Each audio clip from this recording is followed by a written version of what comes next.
बिस्मिल्लाहिर्रहमानिर्रहीम। अस्सलामु अलैकुम वरहमतुल्लाह।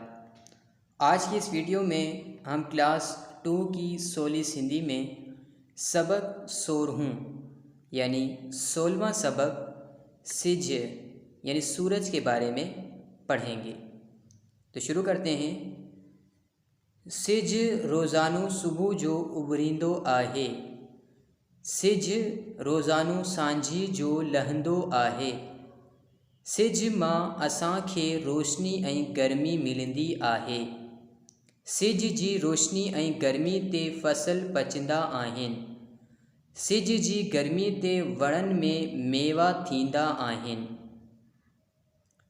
अब इस सबक का तर्जमा कर लेते हैं। सिज यानी सूरज।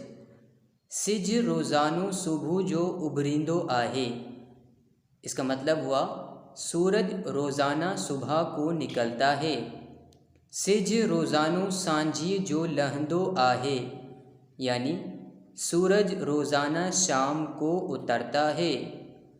सिज मां असांखे रोशनी ऐं गर्मी मिलंदी आहे, यानी सूरज से हमें रोशनी और गर्मी मिलती है। सिज जी रोशनी ऐं गर्मी ते फसल पचंदा आहिनि, यानी सूरज की रोशनी और गर्मी से फसल पकती हैं। सिज जी रोशनी ते वड़न में मेवा थींदा आहिनि, यानी सूरज की गर्मी से दरख्तों में मेवे पकते हैं। इस सबक के नीचे ज़बानी बुधायो और कुछ अल्फाज भी दिए हुए हैं, हम इनको भी पढ़ लेते हैं। ज़बानी बुधायो यानी ज़बानी बताओ।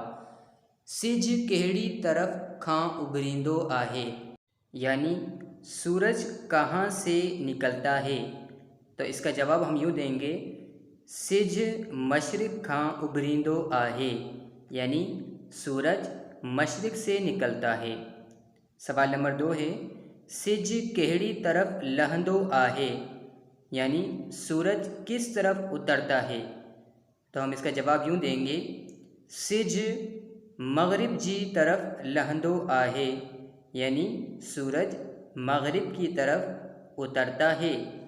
सवाल नंबर 3 है, सिज जी रोशनी केह लाए फ़ायदे वारी आहे, यानी सूरज की रोशनी किसके लिए फ़ायदेमंद है। तो हम इसका जवाब यूँ देंगे, सिज जी रोशनी फसल ऐं वड़न लाए फ़ायदे वारी आहे। सिखियल लफ्ज़ यानी इस सबक में हमने ये अल्फाज सीखे, इन अल्फाजों को भी हम पढ़ लेते हैं। अब सिज रोज़ानो सुबह सांझी उभरण लहण रोशनी गर्मी फसल मेवा वण। इस सबक में अगर आपको कोई बात समझ ना आई हो या कोई लफ्ज़ मुश्किल लगा हो या किसी लफ्ज़ का तर्जमा करना ना आ रहा हो, तो आप कमेंट्स में मुझसे पूछ सकते हैं। और आप लोगों से गुजारिश है कि मेरी ये वीडियोस क्लास 2 के बच्चों तक लाजमी पहुंचाई जाएं और उनको बताया जाए, ताकि उनको सिंधी पढ़ने में जो मुश्किलात पेश आती हैं वो मेरे इन वीडियोस के ज़रिए हल हो सकें।